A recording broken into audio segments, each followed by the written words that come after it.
Segmento 1. Ang lakas na binabaliwala ng rehiyon. Sinasabing marami pa ring Hapon ang naniniwala sa kanilang superioridad. Ang nga Hapon na nagsasabing kung magkaroon ng digmaan sa Pilipinas ay matatapos ito sa loop lamang ng 3 araw. Tunay kaya? Ngayon, ibabahagi ko sa inyo ang isang kwento tungkol dito. Paki-like at subscribe po. Sa isang prestihiyosong international lecture hall sa Tokyo, ginanap ang isang natatanging lektura tungkol sa pagbabago ng lakas militar sa Timog Silangang Asya at ang estratehikong balanse nito. Puno ang bulwagan ng mga estudyanteng militar ng Japan at mga opisyal mula sa kanilang self-defense forces. Ang bida natin ngayon ay si Micael Reyes, isang Filipino-American. Profesor siya ng military strategy sa Harvard University at isang dating opisyal ng US Navy Special Warfare. Si Micael Reyes ay kasalukuyang nagtatrabaho bilang International Military Strategy Consultant. Kilala siya bilang isang taong kalmado at rasyonal, ngunit sa kaibuturan ng kanyang puso, taglay niya ang kanyang pagkakakilanlan at pagmamalaki bilang isang Pilipino. Pagpasok niya sa bulwagan, lahat ng mata ay napako kay Micael Reyes. Sa isang lecture hall na puno ng Hapon, ang kanyang pagiging film ay lumihang ng isang banayat na tensyon. Magandang gabi po. Ako po si Micael Reyes. Nagpapasalamat ako sa pagkakataong magbigay ng panayam dito sa Tokyo. Malinaw na sinabi ni Micael at ang kanyang boses ay umalingaw-ngaw sa bulwagan. Magalang na pumala pa ang nga Hapones na dumalo, ngunit may bahit ng panunuya sa kanilang nga mata. Lalo na ang isang nasa edad na lalaki na nakaupo sa unang hilera na matalim na nakatingin kay Micael Reyes. Siya si Hideo Tanaka, isang associate professor ng military strategy sa Tokyo at isang dating opisyal ng Japan Self-Defense Forces. Kilala siya bilang isang ultra-nationalist, at siya rin ang taong may hindi magandang karanasan kay Micael Reyes sa isang joint military exercise kasama ang US Army dati. Ngayon, tatalakayin ko ang pagbabago ng lakas militar sa Timog Silangang Asya at ang muling pagbuo ng estratehikong balanse na kasama nito. Partikular, susuriin natin kung paano binabago ng kamakailang pag-unlad ng militar ng Pilipinas, China, at Japan ang balangkas ng seguridad sa rehiyon. Paalipat ni Micael Reyes sa susunod na slide, isang kakaibang tensyon ang nasimulang kumalat sa bulwagan. Upang tumpa na maunawaan ang kasalukuyang posisyon ng lakas militar sa Timog Silangang Asya, kailangan nating suriin ang mga pagbabago sa nakaraang 10 taon. Ipinakita ni Micael Reyes ang kanyang inihandang datos isa-isa habang napapatuloy sa kanyang paliwanag. Nang lumitaw ang slide tungkol sa paunlad ng lakas militar ng Pilipinas, bahagyang nabago ang hangin sa bulwagan. Ilang estudyanteng Hapon ang hindi maitago ang kanilang pagkadismaya, umikot-ikot sa kanilang nga upuan at bumulong sa kanilang nga kasama. Sa nakalipas na dekada, ang paunlad ng teknolohiya ng depensa ng Pilipinas ay kahanga-hanga. Mula sa pagiging bihasa sa pagbuo ng sariling mga sistema ng depensa, sa pagkuha at pag-angkop ng modernong sasakyang pandigma, at sa kakayahang magsagawa ng masalimuot na operasyon maritim sa ating karagatan, hindi na lamang ang Pilipinas isang simpleng importado ng kagamitang militar, kundi isang bansa na may kakayahang maksulong ng sariling depensa at medjing mahalagang puwersa sa rehiyon. Sa sinabing ito, nagkaroon ng maliit na bulungan sa pagitan ng mga estudyanteng Hapon sa bulwagan. Partikular, si Hideo Tanaka, na nakaupo sa unang hilera, ay mahigpit na nakatikom ang labi. Hindi itinatago ang kanyang pagkadismaya. Nagpatuloy si Micael Reyes sa kanyang presentasyon, tila inaasahan ang ganitong reaksyon. Batay sa objektibong datos, ang kausayan sa budget na depensa na Pilipinas ay higit na mas mataas kaysa sa mga kalapit na bansa, kabilang ang Japan. Sa parehong budget, nakamit natin ang mas malaking pagbapalakas ng ating puwersa. Sa sinabing ito, isang dumalo ang nagtaas ng kamay. Si Hideo Tanaka iyon, may matalim na pagkabahala sa kanyang nga mata. Kung mayroon kayong katanungan, magbibigay ako ng oras pagkatapos ang panayam. Ngunit bago pa matapos ang sinabi ni Micael Reyes, tumayo si Hideo Tanaka at pinuto siya. Patawad, Professor Reyes, habang nagsasalita kayo, binanggit niyo ang objektibong datos, ngunit duda ako sa pagiging objektibo nito. Ang pag-angkin na ang lakas militar ng Pilipinas ay lumampas sa Japan ay hindi ba labis na pagmamalaki? Ang kapaligiran sa bulwagan ay biglang lumamig. Sandaling tinitigan ni Micael Reyes si Hideo Tanaka, pagkatapos ay ngumiti. Profesor Tanaka, magandang makita ka. Sa tingin ko, ito ang unang pagkakataon na nakita tayo simula nang makasama tayo sa joint exercise 8 taon na ang nakakaraan. Biglang sumama ang ekspresyon ni Hideo Tanaka. Ang nangyari 8 taon na ang nakakaraan sa joint exercise ng US, Japan at Pilipinas ay isang alaala na hindi niya mabura. Hindi ba't objetibong nakatala ang pagkakaiba sa pagganap ng Japan Self-Defense Forces Team at Philippine Army Team sa exercise na iyon? Sa pagkakalala ko, nanguna ang Philippine Army sa lahat ng aspeto. Sa kamadong pag-atake ni Micael Reyes, namula ang mukha ni Hideo Tanaka. Nung panahong iyon, natalo siya sa isang magbata laban sa Philippine Army Special Forces. Higit pa rito, karamihan sa mga miyembro ng Philippine Army na iyon ay nasa edad 40 pataas, habang ang pinamumunuan ni Hideo Tanaka na Japan Self-Defense Forces Team ay binubuo ng mga batang miyembro. Iyon ay isang nakataong resulta. Hindi natin dapat labis na bigyan ng halaga ang isang panandaliang pangyayari, depensa ni Hideo Tanaka na may gulat na ekspresyon. Ngunit ipinakita ni Micael Reyes ang mas detalyadong datos sa screen at kalmadong nagpatuloy sa kanyang paliwanag. Ito ay isang comparison table ng pagganap ng bawat bansa sa mga international military exercises sa nakarang 5 taon. Ang partikular na dapat bigyan ng pansin ay ang pagganap ng reservists at volunteers mula sa Pilipinas. Malinaw nitong ipinapakita na hindi bumababa ang kanilang kakayahang lumaban kahit hindi sila aktibong sundalo. Lahat ng mata sa bulwagan ay napunta sa slide. Ang mga resulta ng mock battle sa pagitan ng Japan Self-Defense Forces at Philippine Reservists at Volunteers ay nakatala sa numero. Ang resulta ay nakakagulat. Malinaw na ipinapakita na mas mataas ang nakamit na marka ng mga reservists at volunteers ng Pilipinas kaysa sa aktibong puwersa ng Japan Self-Defense Forces. Paano ito possible? Hindi ka panipaniwala na mananalo ang mga reservists laban sa mga aktibong sundalo? Tanong ng isang estudyanteng Hapon na may nagtatakang ekspresyon. Alam ni Micael Reyes na ang tanong na ito ang daan patungo sa sentro ng kanyang panayam ngayon. Ipapalam ko sa inyo ng detalyado ngayon ang dahilan. May kinalaman ito sa isang natatanging karanasan na taglay ng karamihan sa mga kalalakihang Pilipino. Alam niyo ba ang sistema ng ROTC at Citizen Defense sa Pilipinas? Halos lahat ng kalalakihang Pilipino, nang walang pagbubukod, ay sumasailalim sa pagsasanay militar o paglilingkod sa komunidad. Ngunit higit sa simpleng pagdaan sa militar o paglaho sa mga programang ito, ang mas mahalaga ay ang mental na salubin at militar na kaisipan na kanilang nabubuo sa panahon ng kanilang serbisyo. Nasimulang ipaliwanag ni Micael Reyes ang natatanging katangian ng mga reservists at volunteers ng Pilipinas. Napatuloy ang kanyang paliwanag habang nakatuto ang lahat ng dumalo. Ang makalalakihang Pilipino, sa kanilang serbisyo o paglaho sa ROTC at mga programang pampamayanan, ay sumasailalim sa matinding pagsasanay. Mula sa survival training sa kagubatan, disaster response drills hanggang sa mga mock battle sa iba't ibang terrain, ang mga karanasang ito ay hindi lamang napapalakas ng pisikal na kakayahan kundi naguhubog din ng mental na katatagan at kakayahang tumugon sa krisis. Lumitaw sa slide ang larawan ng matinding pagsasanay ng militar ng Pilipinas. Lumaki ang mata ng mga estudyanteng Hapon sa malarawan ng pagkakamping sa niebe na may isang sleeping bag, mga combat training sa putikan, at mga ilang dosenang kilometrong marsa na may kumpletong kagamitan. Ang mas nakakagulat pa, kahit matapos ang kanilang aktibong serbisyo o paglaho, pinapanatili nila ang kanilang combat readiness sa pamamagitan ng taunang refresher trainings at paglaho sa mga aktibidad ng reserba o voluntaryong grupo. At kung gaano ito kaepektibo ay pinatutunayan ng datos na ipinakita ko kanina. Sa puntong ito, muling naktaas ng kamay si Hideo Tanaka upang makipagtalo. Ang kanyang mukha ay nakpapakita na ngayon ng tahasang pagkadismaya. Professor Reyes, naniniwala akong baluktot ang datos na ito. Ang paglalahat ng ilang partikular na kaso ay hindi tama. Kung talagang sumiklap ang digmaan, makakaya ng Japan Self-Defense Forces na talunin ang Pilipinas sa loob 3 araw. Ang aming na advanced equipment at sistema ng pagsasanay ay pinakamahusay sa Asya. Biglang tumahimik ang bulwagan. Maging ang nga estudyanteng Hapon ay nagulat sa napakadirektang hamon. Sandaling nanahimik si Micael Reyes.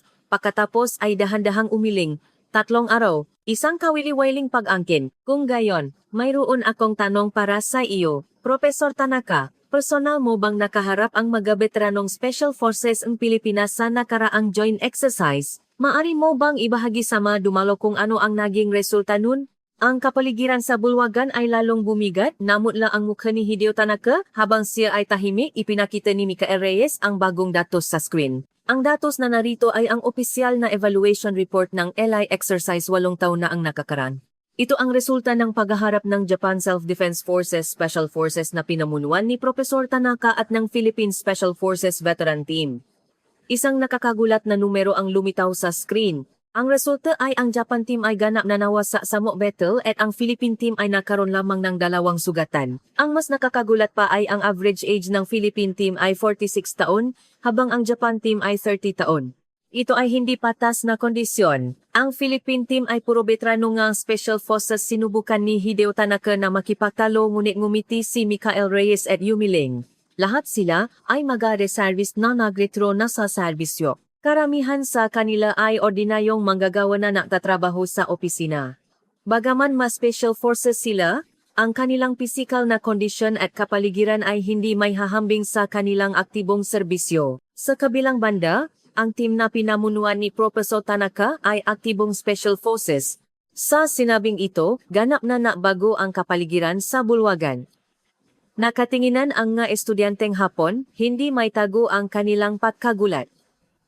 Isang babaeng estudyante ang maingat na nataas ng kamay. Kung gayon, bakit ganon kalakas ang ma-reservice ang Pilipinas? Hindi lang siguro dahil sa nakaraang pagsasanay? Tumango si Michael Reyes na tila naghihintay ng tanong na ito. Eksaktong tanong, ngayon, narating na natin ang pinakamahalagang bahagi.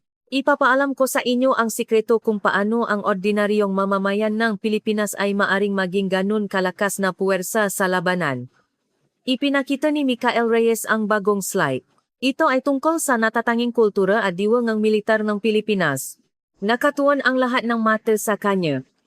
Ang potensyal militar ng mga Pilipino ay namumula sa 3 natatanging elemento. Una, ang pambansang kamalayan sa seguridad.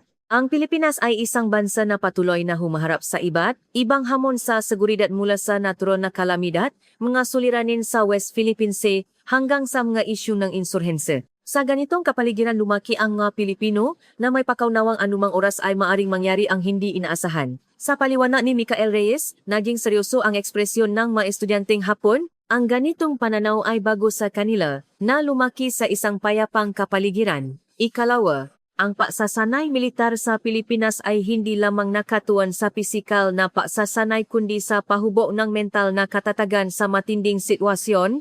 Ito ay katulad ng aking karanasan sa US Navy Special Warfare at inia-apply ito ng sandatahang lakas ng Pilipinas sa lahat ng kanilang mga sundalo at maging sa mga volunteers. Ipinapatuloy ni Michael Reyes ang kanyang paliwanag gamit ang kanyang sariling karanasan bilang halimbawa. Bawat salita niya ay umaling-awnaw sa bulwagan. Panghuli, at ang pinakamahalaga, ang laging handang kaisipan. Ang nakalalakihang Pilipino, maging matapos ang kanilang serbisyo o paglahok, ay nananatiling potensyal na mandirigma. Mayroon silang natatangi mekanismong psikolohikal na agad na makakapapalipat sa combat mode sa oras ng krisis. Sa sinabing ito, biglang tumayo si Hideo Tanaka mula sa kanyang upuan, ang kanyang mukha ay nabaluktot sa galit. Ito ay ganap na pagmamalaki. Paano makakayanan ng ordinaryong mamamayan na makipaglaban sa mga sinanay na sundalo? Profesor Reyes, nawawalan kayo ngang pagiging objektibo dahil kayo ay isang Pilipino? Biglang lumamig ang bulwagan. Sandaling tinitigan ni Michael Reyes si Hideo Tanaka, pagkatapos ay dahan-dahang kinuha ang remote control. Magandang punto. Kailangan niyo ng objektibong ebidensya? Kung gayon, ipapakita ko sa inyo ang isang espesyal na inihanda kong datos. Paglipat ni Michael Reyes ang screen, isang nakakagulat na video ang lumitaw na hindi pa kailanman na ipakita sa publiko. Nanginginig sa takot ang mga estudyanteng Hapon habang pinapanood ang screen. Pinapatugtog sa screen ang isang confidential video ng mobilization drill ng mga reservists at volunteers ng Pilipinas. Nakakagulat ang pagbabago ang mga sa edad na kalalakihan na nakasuot ang business suits tungo sa kumpletong combat readiness sa loob lamang ng wala pang 30 minuto matapos makatanggap ng emergency call. Ang video na ito ay tala ng isang unannounced mobilization drill na isinagawa 4 na taon na ang nakakaraan. Ang nga lumaho ay tinawa ng walang paunang abiso, at karamihan sa kanila ay galing mismo sa kanilang nga opisina. Gayunpaman, tingnan ninyo kung gaano kabilis silang nabago at naging mga sundalo. Sa video, ang mga nasa edad na office workers ay mabilis na sinusuri ang kanilang kagamitan, bumubuo ng tactical formations, at nagsasagawa ng masalimot na operasyong militar. Ang kanilang manggalaw ay hindi naiba sa aktibong sundalo. Nagulat ang mga estudyanteng Hapon sa bulwagan. Ang mas nakakagulat pa ay ang mga trabaho ng ngalumaho na ito. Mga banker, accountant, guro, office worker, lahat sila ay ordinaryong mamamayan. Ngunit ang kanilang mga aksyon ay hindi ordinaryo. Sa susunod na video, ipinakita ang parehong mga lumaho na nagsasagawa ng aktual na paksasanay sa pakbaril. Nakakagulat na ang kanilang shooting accuracy ay lumampas sa average record ng mga aktibong sundalo. Ang resultang ito ay pinansin din ng US Military Research Institute. Ang kakayahang ito na mapanatili ang combat effectiveness ng mga reservists ng Pilipinas ay isang phenomenon na walang katulad sa mundo. Habang napapatuloy ang paliwanag ni Micael Reyes, lalong sumasama ang ekspresyon ni Hideo Tanaka. Tila hindi na siya makahanap ng anumang salitang may pagtatalo. Ngayon, mayroon akong isang tanong para sa inyo. Kung sumiklap ang digmaan, maari ba kayong matiwala na matatapos ninyo ang isang bansa na may ganitong ma-reservice na agad na nagiging puwersa sa labanan sa loob lamang ng 3 araw? Ang bulwagan ay bumalo sa ganap na katahimikan. Nakatinginan ang nga estudyanteng Hapon, hindi may tago ang kanilang pagkalito. Hindi na nakapagsalita si Hideo Tanaka at umupo na lamang. Ang dahilan kung bakit ko binibigyang diin ang nilalamang ito ngayon ay hindi lamang upang ipamalaki ang lakas militar ng Pilipinas, mahinahong umalingaw-ngaw ang boses ni Micael Reyes sa bulwagan. Tinatapos na niya ang presentasyon sa ibang tono. Para sa tunay na kapayapaan at seguridad sa Timog Silangang Asya, mahalaga ang tumpak na pag-unawa sa isa't isa. Ang pagbabangang tingin o labis na pagpapahalaga ay mapanganib. Lalo na ang makalapit na bansa tulad ng Pilipinas at Japan ay makakabuo ng mas malakas na alyansa kung kikilalanin at rerespetuhin nila ang malakas ng isa't isa. Seryosong tumango ang mga dumalo sa sinabi ni Micael Reyes. Maging si Hideo Tanaka ay tahimik na nakikinig. Sa totoo lang, ang nakakagulat na kakayahang ito na ipinapakita ng mga reservist ng Pilipinas ay hindi lamang yaman ng Pilipinas. Ito ay isang yaman na nag-ambak sa seguridad ng buong rehiyon. Kung pagsasamahin ang advanced defense technology ng Japan at ang likas na katatagan at tapang ng mga Pilipino, makakaroon ang rehiyon ng matibay na pananggalang laban sa anumang banta. Ipinakita ni Micael Reyes ang huling slide. Ito ay isang larawan ng mga sundalo ng Pilipinas at Japan na nakakamayan sa isang military exercise. Higit pa sa mga makasaysayang alitan, kailangan nating matulungan para sa isang karaniwang kinabukasan. Ang tunay na alyansa ay posible lamang kapag kinikilala natin ang malakas ng isa't isa at pinupunan ang kahinaan. Natapos ang panayam at sumabo ang mainit na palakpakan. Ang nga estudyanteng Hapon ay nakatingin kay Micael Reyes na may ganap na naibang ekspresyon kaysa sa una nilang pagdating. Ito ay mga mata na may halong pagalang at paganga at nakakagulat. Dahan-dahang tumayo si Hideo Tanaka at lumapit kay Micael Reyes. Lahat ng mata sa bulwagan ay nakatuon sa kanya. Professor Reyes, ang inyong panayam ngayon ay nagbigay sa akin ng maraming pag-iisip. Sa tingin ko, minamaliit ko ang Pilipinas, magalang na bati ni Hideo Tanaka. Ngumiti si Micael Reyes at hinawakan ang kanyang kamay. Ang tunay na paggalang ay nagsisimula kapag tumpak nating nakikilala ang isa-isa. Umasa akong makakaroon tayo ng mas maraming pag-usap sa hinaharap, Professor Tanaka. Sa sandaling iyon, muling sumabo ang malakas na palakpakan sa bulwagan. Ito ang sandali kung saan nasimula ang isang maliit na habang patungo sa tunay na paunawa at paggalang sa pagitan ng Pilipinas at Japan. Segmento 2, ang lihim ng tiwala sa isang bayan. Kamusta po kayo, mga kaibigan? Ngayon, ibabahagi ko sa inyo ang isang tunay na nakakagulat na kwento. Ito ay tungkol sa dalawang Amerikanong babae na ganap na bago pa katapos nilang maranasan ang maunmanstos dito sa Pilipinas. Sa simula, nadududa sila, hindi ba sila nananakaw? Paano ito possible? Ngunit sa loob lamang ng ilang araw, lumuha sila at umamin, ang bansang ito ay binuo sa tiwala. Lalo na ang nakakagulat na pangyayari sa kalagitnaan ng kwento ay hindi niyo talaga maisip. Bilang isang Pilipino, patuloy na dumarating ang nga sandali na kumikili ang puso, kaya samahan niyo ako hanggang dulo. At umasa kong ang ganitong mga nakakantig na kwento ay may bahagi sa mas maraming tao. Paki-like, subscribe, at i-click ang notification bell po. Si Lia, 25 at Amila, 25 na makaibigan mula sa Seattle, ay ilang taon nang humahanga sa kulturang Pilipino. Nakikinig sila sa musika ng nga Pinoy artist, nanonood ng mapelikulang Pilipino at teleserye, at ipinangako sa sarili na balang araw ay bibisita sila sa Pilipinas. Sa wakas, naplano sila ang isang linggong bakasyon sa Pilipinas. Pagdating pa lamang nila sa Ninoy Aquino International Airport, Naya, nagulat na ang dalawa. Sa lahat ng lugar na napuntahan nila sa mundo, ito ang unang pagkakataon na nakakita sila ng ganito kalinis at katahimik na airport. Iba ito sa maingay at magulong kapaligiran ng nga airport sa Amerika. Sa kanilang papunta mula airport patungo sa kanilang hotel sa pamamagitan ng tren, muling nagulat ang dalawa. Halos walang nakikitang nagtatelepono sa loob ng tren. Kung meron man napakababa lamang ng boses kaya sa pangkalahatan ay napakatahimik ng biyahe. At ang na-priority seats ay natural na bakante. Nagulat sila nang makita ang makabataan na nakatayo at hindi umupo. Amila, iba talaga ang mga tao dito, hindi ba? May kakaibang kaayusan, bulong ni Leah kay Amila. Tumango si Amila at sumagot, o nga, parang ibang-iba sa Amerika, ramdam mo ang pagiging mapamalasakit ng mga tao sa isa-isa. Pagdating nila sa hotel at pagkatapos nilang maayos, gabi na. Nagutom sila at lumabas upang mahanap ng convenience store sa malapit, ngunit ang nakita nila sa kalye ay isang unman ice cream store. Ayon sa nakasulat sa pinto, 24 oras itong bukas at self-service, walang empleyado. Nakatinginan ang dalawa at natataka. Ano ito? Walang empleyado. Unang tanong ni Leah, kung kukunin lang namin ang produkto, anong mangyayari? Datna ni Amila na may patataka. Napakakakaiba. Impossible ito sa Amerika. Pagbukas nila ng pinto at pagpasok, wala talagang empleyado. Sa halip, puno ang iba't ibang uri ng ice cream ang nga freezer, at sa counter, mayroon lamang barcode scanner at payment terminal. Sa dingding may nakapaskil na instruction guide kung paano gamitin. Isang simpleng paliwanag na pipiliin ang produkto, iskan ang barcode, at magbayad gamit ang card o cash. Nadududa, pumili ang dalawa ng tig-isang ice cream. Biro ni Leah, kung nanakawin natin ito, walang makakaalam, hindi ba? Napakakaiba. Ngunit sa mismong sandaling iyon, isang batang elementarya ang pumasok kasama ang kanyang ina. Nakamali ang bata at nahulo ang isa sa mga ice cream na pinili niya. Hindi nagulat ang bata, agad niyang pinulot ang ice cream at ibinalik sa freezer. Pagkatapos ay tinanong niya ang kanyang ina, "Inay, nahulog po ito kaya medyo punit ang balot. Maari po bang pumili na lang ako ng iba?" Hinaplos ng ina ang buhok ng bata at sinabing, "Sige, pumili ka na lang ng iba. Ang bait ng anak ko." Nang makita ito ni Leah at Amila, napatahimik sila. Napaka-impresibo ang pagiging tapat ng bata.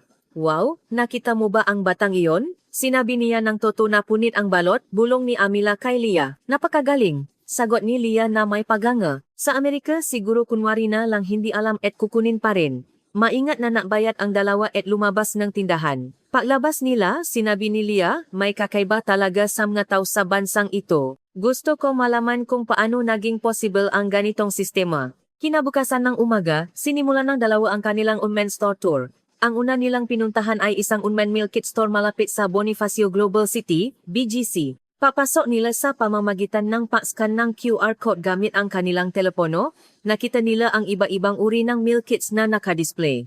Hindi lang mga pakaing Pilipino tulad ng sinigang, adobo, at pansit, kundi pati na rin mga pakaing kanluranin tulad ng pasta at risotto.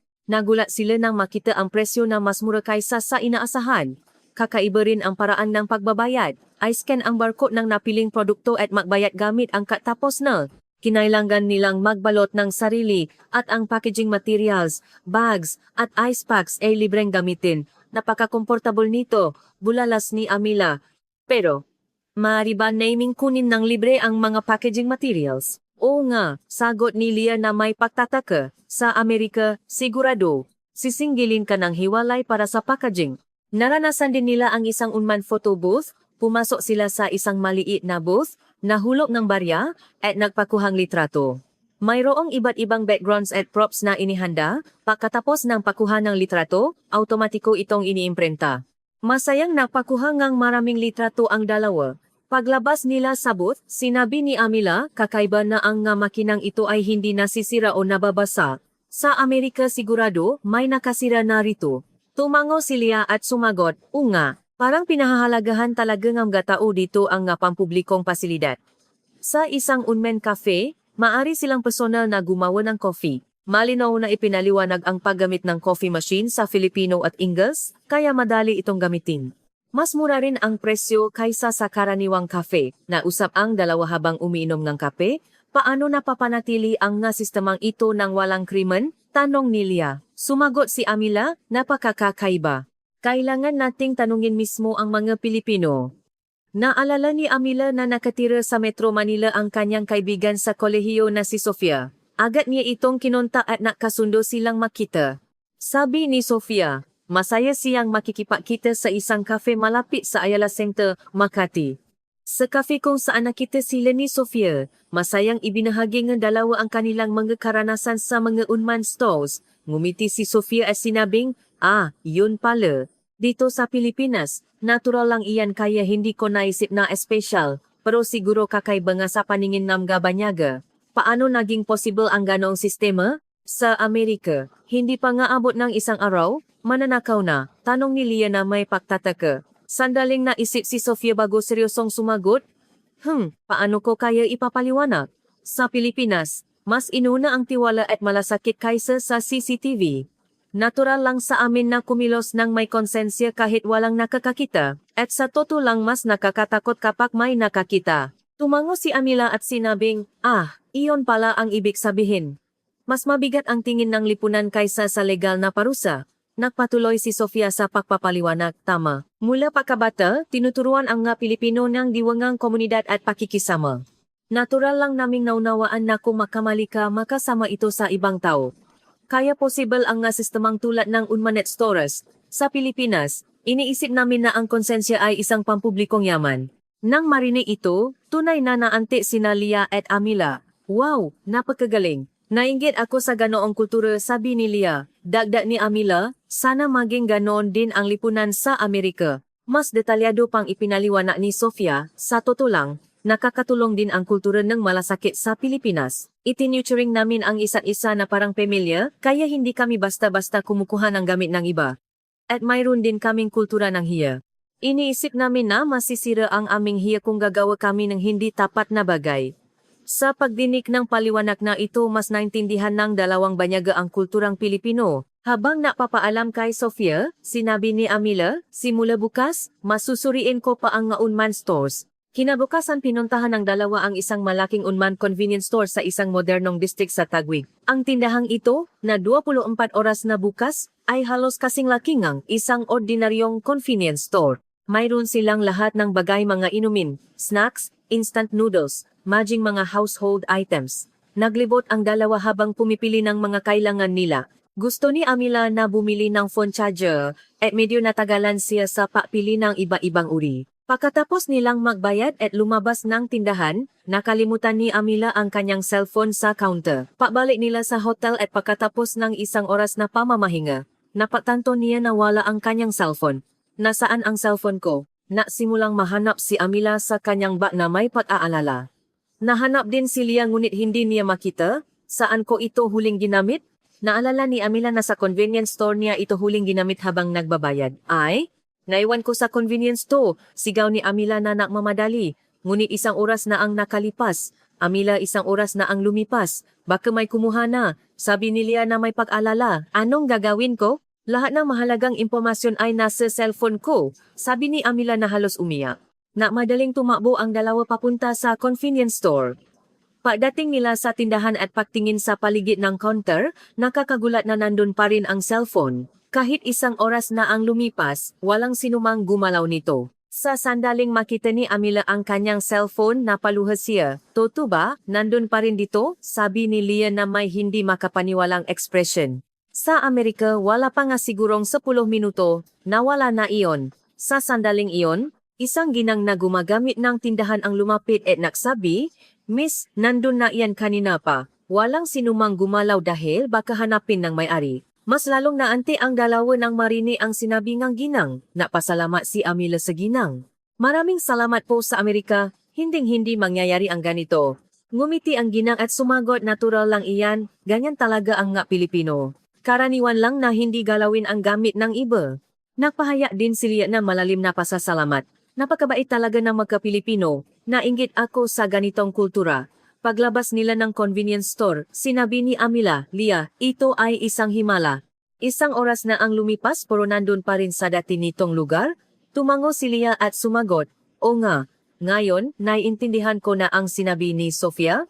Ang Pilipinas ay talagang isang lipunan na binuo sa tiwala. Dahil sa pangyayaring ito, ganap na nakbago ang pananaw ng dalawa sa lipunang Pilipino. Pagsapit ng gabi, napasya ang dalawa na maklakat-lakat sa kahabaan ng Rockwell, Makati. Lampas alas 1:01 na ng gabi and ngunit marami pa ring tao sa kalye. Ngunit ang kapaligiran ay ganap na naiba sa mga kalye ng Amerika sa gabi. Wala talagang ingay o pakiramdam ngang panganib. Habang naglalakad, nakakita sila ng isang unmanned flower shop. May mga magagandang bulaklak sa loob ng isang transparent refrigerator, at kung mahuhulog ka ng barya, maari kang bumili ng bulaklak. Maging magulaklak ay binibenta ng unman. Talagang lahat ay possible sa bansang ito, sabi ni Amila na may pagtataka. Nagulat din si Leah at bumili ng isang bulaklak. Ang siyudad na ito ay parang isang tahimik na himala, lahat ay mayos at payapa. Nagpatuloy ang dalawa sa paglalakad hawa ang mabulaklak. Lahat ng nakasalubong nila ay magalang at mabait, maging ang ngalasing ay tahimik na umuwi ng hindi nakpapalabas ng malakas na ingay. Hindi ito problema ng teknolohiya, Amila.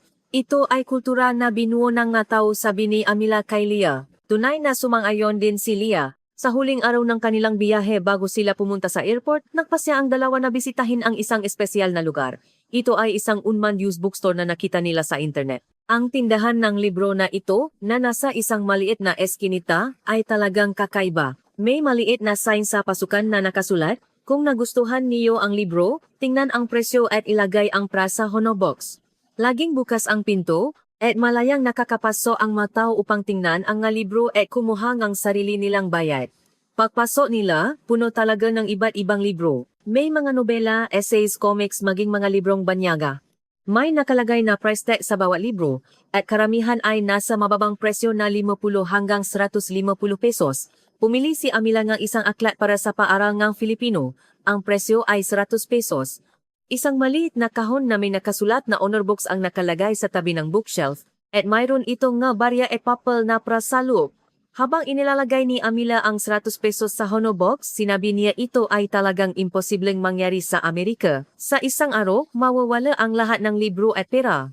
Pumili din si Leah ng isang libro at inilagay ang pera na may paganga na pagkagaling. Hindi ako makapaniwala na napapanatili ang ganitong sistema. Sa isang bahagi ng tindahan may isang guestbook kung saan maraming tao ang naiwan ng mga mensahe ng pasasalamat. Nagsulat din si Amila sa guestbook. Isinulat niya sa Ingles, "This country is built on trust. Thank you, Philippines." Sumulat din si Leah, "Amazing experience. Filipino people are so honest and kind." Paglabas nila ang tindahan ang libro, sinabi ang dalawa na talagang naanti sila. Ito ang pinaka-impresibong karanasan sa biyahang ito, sabi ni Amila. Napakagaling na maari kang magtiwala sa tao ng ganito. Tumanggo si Leah at sumagot, "Nalaman ko kung gaano kataas ang antas ng konsensya ng mga Pilipino." Sa wakas, dumating na ang oras upang pumunta sa Ninoy Aquino International Airport. Habang nagtatren patungo sa airport, nilingon ng dalawa ang nakaraang isang linggo. Mula sa patataka nang dumating sila, sa pagkagulat na naramdaman nila habang nararanasan ang unmanned stories, sa kultura ng tiwala ng lipunang Pilipino na kanilang natutunan sa pamamagitan ng insidente sa cellphone, marami silang naranasan. Talagang espesyal ang biyaheng ito, sabi ni Amila. Hindi lang basta na to, kundi naranasan ko ang isang ganap na naibang kultura. Pagdating nila sa airport at habang nagproproseso ang departure, nagpatuloy ang pag-usap ang dalawa. Ito ay talagang isang bansa na nagtitiwala sa tao, sabi ni Leah. Ang tunay na developed country ay ganito pala. Malalim na sumang-ayon si Amila at sumagot, maraming bansa ang technologically advanced, pero ito ang unang pagkakataon na nakakita akong bansa na ganun kalaki ang paulat ng konsenso ng tao. Sinabi ng dalawa na ang kanilang karanasan sa Pilipinas ay magiging alaala na hindi nila malilimutan habang buhay. Habang tinitingnan ang Pilipinas sa huling pagkakataon mula sa departure gate, nangako ang dalawa, kung mababago tayo makakaroon din ng unmanned stores sa ating siyudad, sabi ni Amila. Mabuhay tayo ng tapat at may konsensyatude ng mag-Pilipino.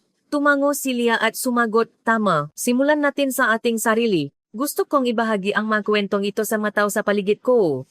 Habang sumasakay sa eroplano, muling tiningnan ng dalawa ang mga litrato na kinuha nila sa Pilipinas at nausap, mga litrato na kinuha sa unmanned store, ang paglagay ng pera sa Hono Box, at mga litrato kasama ang kanilang mga kaibigang Pilipino. Lahat ng litrato ay mahalagang alaala. Habang tinitingnan ko ang mga litratong ito, maalala ko ang Pilipinas habang buhay, sabi ni Amila, at gusto kong bumalik muli balang araw. Sinabi rin ni Lia na ganon din ang kanyang nararamdaman. Sa eroplano pabalik sa Amerika, naplano ang dalawa para sa kanilang hinaharap. Napasya silang isabuhay ang kultura at tiwala na kanilang naranasan sa Pilipinas, masimula sa maliliit na bagay, mas matiwala sa mga tao sa paligid nila, at mamuhay ng mas tapat. At umaasa silang darating ang araw na magiging marami rin ang nga unman stores sa Amerika tulad sa Pilipinas.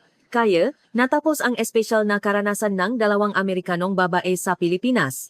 Para sa kanila, ang Pilipinas ay hindi lamang isang lugar na pinuntahan, kundi isang espesyal na bansa na napabago sa kanilang buhay. Segmento 3, ang P-Beauty at ang puso ng isang New Yorker.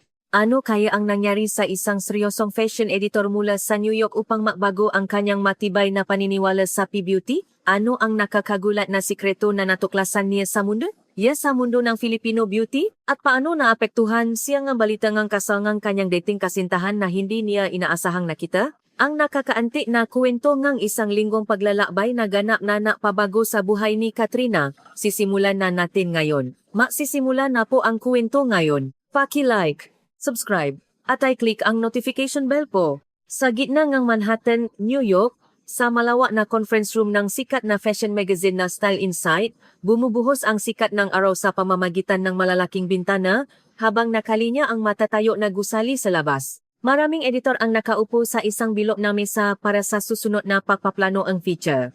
Paano kung ang susunod na special feature ay tungkol sa mga beauty trends mula sa iba't ibang bansa sa mundo? Mungkahi ang editor-in-chief. Bahagyang itinula ni Katrina ang kanyang itim na cat eyeglasses sa dulo ng kanyang ilong at nakasalita.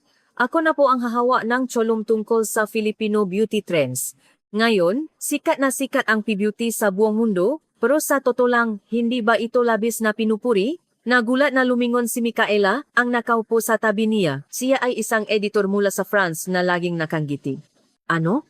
Katrina, ang P-Beauty ay talagang kamangha-mangha. Madalas akong nanonood ng mga teleserye ng Pilipinas, at ang kanilang nga sikreto sa skincare at cosmetics ay tunay na makabago. May taos pusong sigasik sa boses ni Micaela, bahayang umiling si Katrina at ngumiti.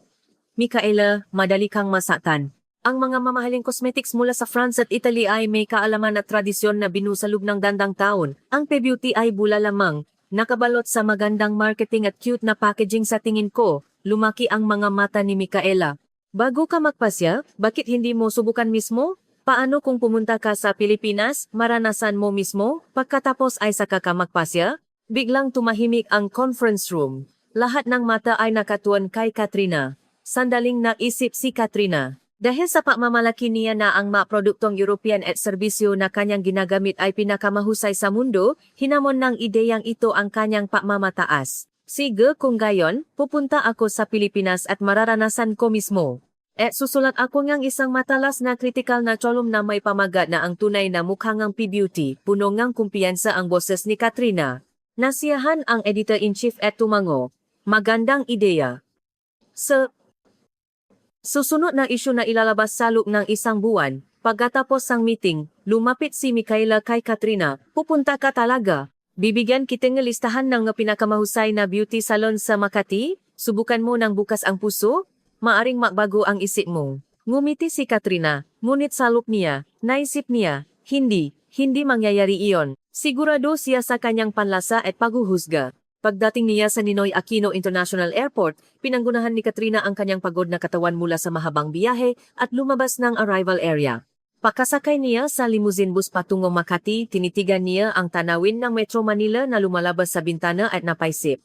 Napansin niya ang matatayo na gusali, ang malinis na mga kalsada, at ang makulay na mga karatula sa bawat sulok. Mas maulat ang siyudad kaysa sa inaasahan, bulong ni Katrina sa sarili. Ngunit hindi pa rin niya may tapon ang kanyang preconception na mas mahuhuli pa rin ito kaysa sa mga malalaking siyudad sa kanluran tulad ng New York o Paris. Pagkatapos mag-unpack at mapahinga sa hotel sa Makati, pinuntahan ni Katrina ang unang lugar na inirekomenda ni Micaela, ang gandang Filipina Salon.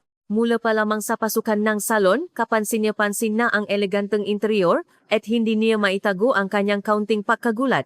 Magandang araw po Miss Katrina. Narinig po namin na galing kayo sa Amerika. Pagod po ba kayo sa mahabang biyahe? Malugot siyang sinalubong ni Direktor Maria Reyes na may mainit na ngiti at nagsasalita ng Ingles. Bahagyang nagulat si Katrina. Paano nila nalaman ang kanyang pangalan at hindi niya inaasahan na makakapagsalita sila ng ganon ka-fluent na Ingles? Medyo pagod po, sagot niya. Paano niyo nalaman ang pangalan ko? Nakipag-ugnayan po si MS. Micaela sa amin. Ako po ang inatasang mag-asikaso sa inyo dahil nakakasalita ako ng Ingles para sa comfortable ninyong konsultasyon, magalang na sinabi ni Direktor Maria, at taos puso ang kanyang tono. Umupo si Katrina sa silya, at nabigay si Direktor Maria nga isang tasaang mainit na at nagsimula nga maingat na konsultasyon. Napansin niya ang pagiging detalyado sa pagtatanong tungkol sa kondisyon ng kanyang buhok, kapaligiran ng anit, at ang nais niyang style. Medyo may pinsala ang iyong buhok dito. Paano kung maksama tayo ang espesyal na nourishing treatment? Mungkahin ni Direktor Maria. Bahagyang kumunot ang nuni Katrina. Nagduda siya na baka sinusubukan lang siyang bentahan ng additional service. Ngunit agad na idinagdag ni Direktor Maria, huwag po kayo maalala, walang dagdag na bayad. Ang kalusugan ng buhok ng aming kliyent ang aming prioridad. Sa sinabing ito, bahagyang nagulat si Katrina. Isang serbisyo na hindi niya maisip sa New York. Sa katabing silya, isang lalaki ang umupo, at nang marinig niya itong magsalita ng Ingles, lumingon siya kay Katrina. Galing po ba kayo sa UK? Unang tanong ni Katrina. Tiningnan siyang lalaki sa ibabaw ng kanyang salamin at ngumiti. Oh, galing ako sa London. Ako si Edward.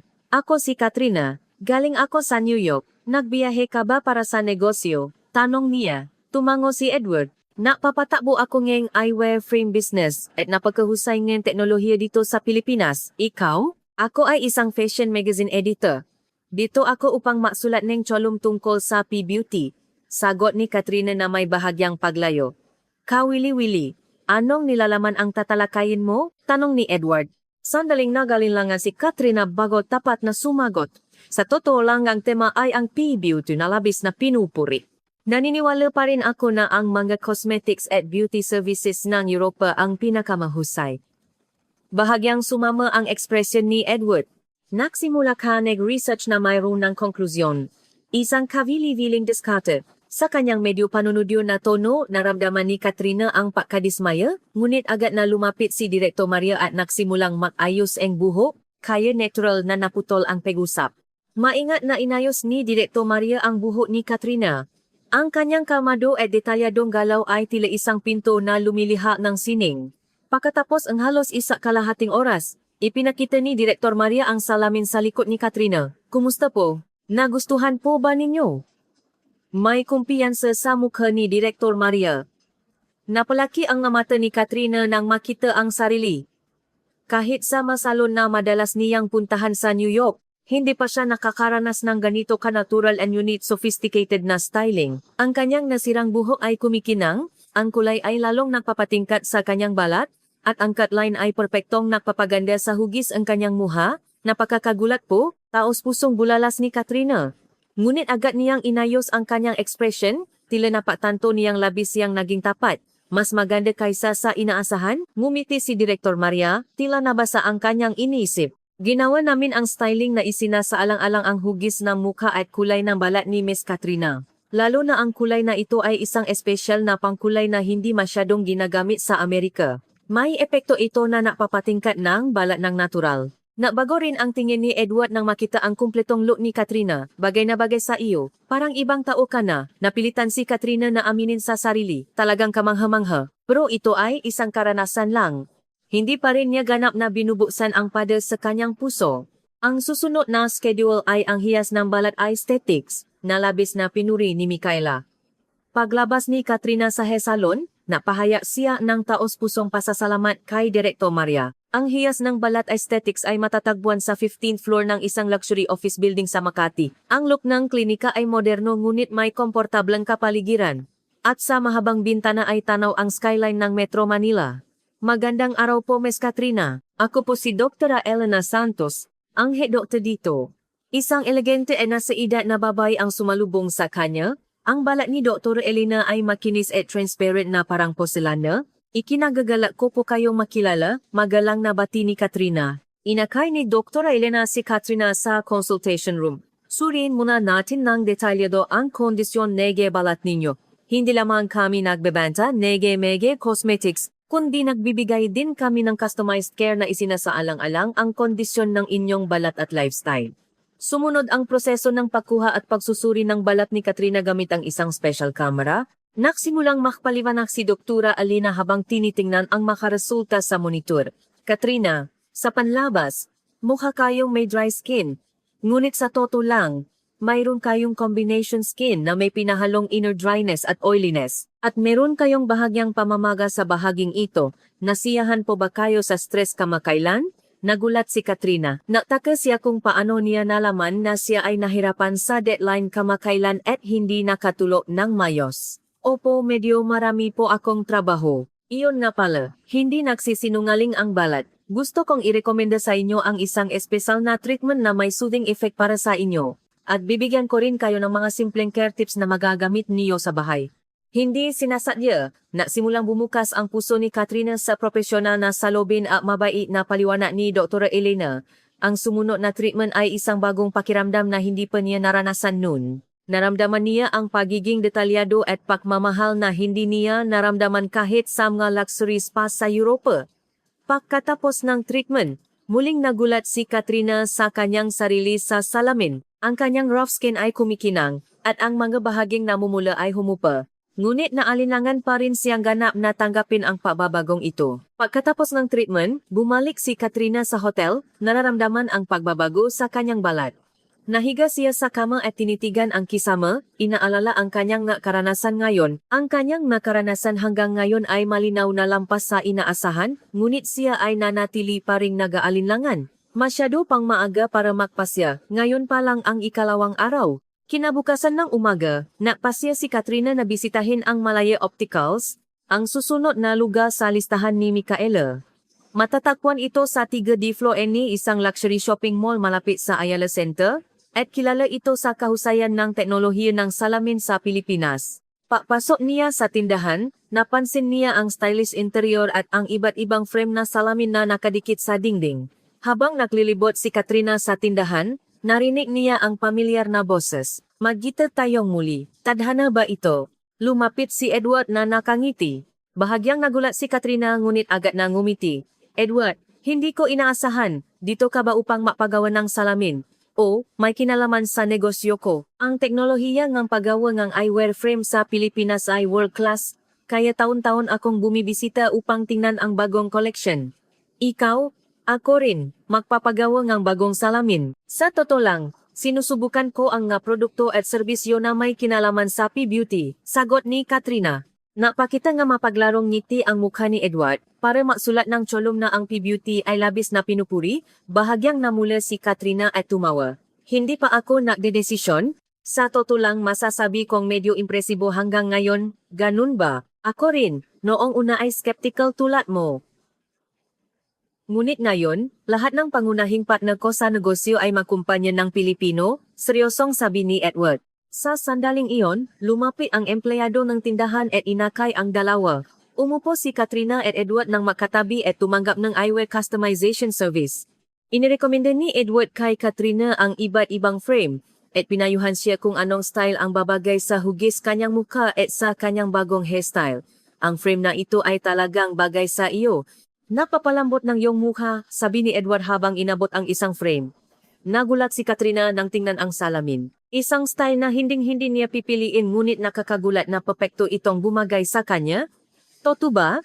Hindi ko karaniwang sinusubukan ang ganitong style. Minsan, ang paglayo sa nakasanayan at pagsubok ng bago ay maaring maging magandang karanasan. Parang may mas malalim na kahulugan ang sinabi ni Edward kaysa sa salamin. Habang inaayos ng optometrist ang salamin ng dalawa, ipinaliwanag niya ang nga espesyal na teknolohiya ng Pilipinas. Mula sa ultra-lightweight lens manufacturing technology, special coating na nagpapababa ng eye strain, hanggang sa customized frame technology na perpektong umaangkop sa mukha, lalong naging interesado si Katrina. Habang inihahanda ang salamin, gusto mo bang uminom ng kape? Mungkahi ni Edward. Sandaling naalinlangan si Katrina ngunit agad na tumango. Sige, may oras naman ako. Lumipat ang dalawa sa isang cafe sa loob ng mall. Umupo sila sa tabi ng bintana at tinitigan ang abalang kalye ng Metro Manila habang nagsimulang mabahagi ng kanilang mga kwento. Ikinuwento ni Edward ang kanyang buhay sa London, kung paano niya sinimulan ang kanyang eyewear business, at ang kanyang karanasan ng unang bumisita sa Pilipinas.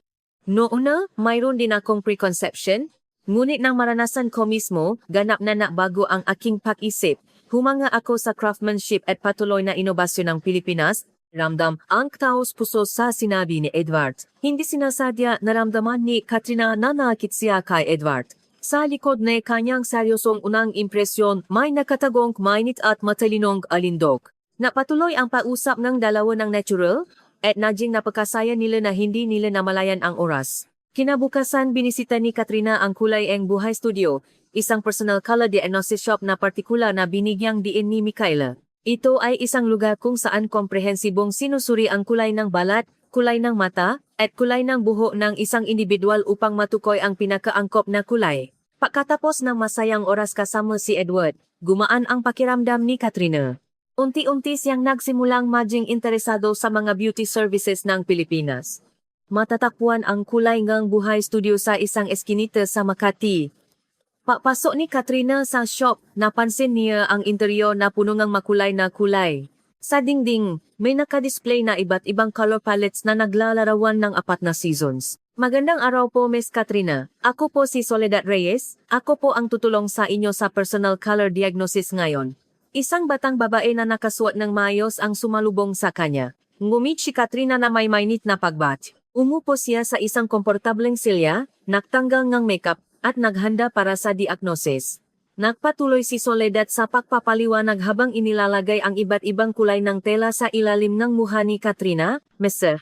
Katrina, ang makalmado at malalim na kulay ay talagang bagay sa inyo, lalo na ang deep burgundy na kulay na ito ay lalong nagpapatingkat sa inyong balat. Humanga si Katrina sa profesional na payo ni Soledad. Habang nagpapatuloy ang diagnosis, narinig ang pamilyar na boses mula sa waiting area na nagsisilbing cafe. Biglang napatigil si Katrina sa boses na iyon. Malinaw na boses iyon ni Rian, ang kanyang dating kasintahan na hiwalay sila 2 taon na ang nakakaraan sa New York. Paano nangyari ang ganitong pagkakaisa? Tiningnan ni Katrina ang waiting area sa pamamagitan ng salamin, at nakita niya si Rian na nakaupo kasama ang isang babaeng Pilipina. Guwapo pa rin siya, at ang kanyang tawa ay napapabilis pa rin sa tibok ng puso ni Katrina. Ayos lang po ba kayo? Bigla kayong namutla. Tanong ni Soledad na may paalala. Opo, ayos lang po. Kilala ko po kasi ang tawong iyon, mahinahong sagot ni Katrina. Nakaramdam si Soledad sa sitwasyon at natural na bahagyang isinara ang kurtina sa diagnosis area. Ngunit huli na, nakita na ni Rian si Katrina at gulat na tinitigan siya. Katrina, ikaw nga? Lumapit si Rian. Hindi ko talaga inaasahan na makikita tayo dito. Kumusta ka? Naramdaman ni Katrina na mabilis na tumibo ang kanyang puso. 2 taon na ang nakakaraan, ipinangako nilang mapakasal, ngunit natapos ang lahat dahil sa biglaang pababagungang isip ni Rian. Nang makita niya itong kasama ang ibang babae, muling sumulpot ang sakit ng nakaraang araw. Hi Rian, ayos lang ako. Sinikap ni Katrina na manatiling kalmado ngunit naramdaman ang pangingini sa kanyang boses. Pakilala ko sa iyo. Ito si Mayumi, ang aking fiancé. Magpapakasal kami sa susunod na buwan, ipinakmalaki ni Rian. Naramdaman ni Katrina na parang sinunto ang kanyang dibdib. Sa loob lamang ng 2 taon pagkatapos nilang maghiwalay, magpapakasal na siya sa ibang babae. At isang Pilipina pa. Naghalo-halo ang iba't ibang emosyon sa kanyang isip. Congratulations, hirap niyang nasabi. May gagawin pa po ako kaya kailangan ko nang umalis. Namamadaling kinuha ni Katrina ang kanyang bag at napaalam ng mabilis kay Soledad. At mabilis siyang lumabas ng shop. Nang dumampi ang hangin sa kanyang mukha, dumaloy ang luha sa kanyang pisngi. Bakit dito pa kami nakita? Naisip ni Katrina. Higit pa, magpapakasal na siya sa isang Pilipina. Hindi sinasadya. Naramdaman ni Katrina na muling sumulpot ang negatibong damdamin tungkol sa kulturang Pilipino at sa mga Pilipino. Naglakad siya ng walang patutunguhan sa eskinita at hindi niya namalayan na nasa harap na siya ng isang tahimik na cafe.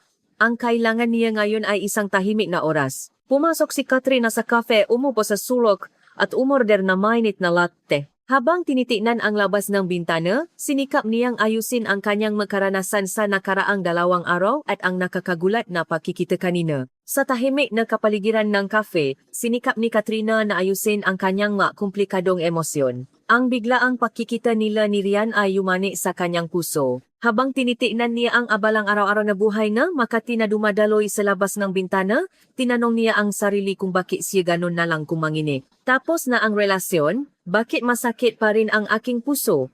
Naisip niya habang umiinom ng latte. Sa sandaling iyon, naramdaman niya ang presensya ng isang taong papalapit sa kanyang mesa. Pagtingala niya, nakita niya si Edward na nakatayo na may pag-alala sa mukha. Hindi ko inaasahan na makikita tayo dito, sabi ni Edward. Mukha kang hindi maayos. Maaari ba akong sumama sa iyo? Sandaling naalinlangan si Katrina ngunit agad na tumango. Pakaupo ni Edward sa harap niya. Natatakang tanong ni Katrina, paano mo ako nahanap? Hindi ko hinahanap. Nakataon lang ngiti ni Edward. May meeting ako sa malapit at nakita kita sa labas ng bintana kaya pumasok ako. Mukhang may nangyari sa iyo, bumuntong hininga si Katrina. Nakita ko lang ang aking dating kasintahan. 2 taon na kaming hiwalay at mapapakasal na siya sa isang Pilipina na bago ang mga mata ni Edward na may bahid ng pagunawa. Ah, ganun pala, biglaan siguro ang pakikita? O mahinang sagot ni Katrina. Nainis ako na ang kanyang presensya ay kaya pa rin yumani sa akin ng ganito. Sandaling nanahimik si Edward, pagkatapos ay maingat na nagpatuloy, ang damdamin ay hindi natin makontrol. Lalo na kung ito ay tungkol sa isang taong mahalaga sa iyo. Huwag mong sisihin ng labis ang iyong sarili. Sa kanyang mainit na salita, bahagyang gumaan ang pakiramdam ni Katrina, nausap sila ngang kung ano-ano sa loob ng ilang sandali. Nakikinig si Edward sa kanyang kuwento ng komportable, tila isang matagal ng kaibigan. Pasapit ng gabi, naring ang cellphone ni Katrina. Tawa ito mula kay Dr. Elena Santos.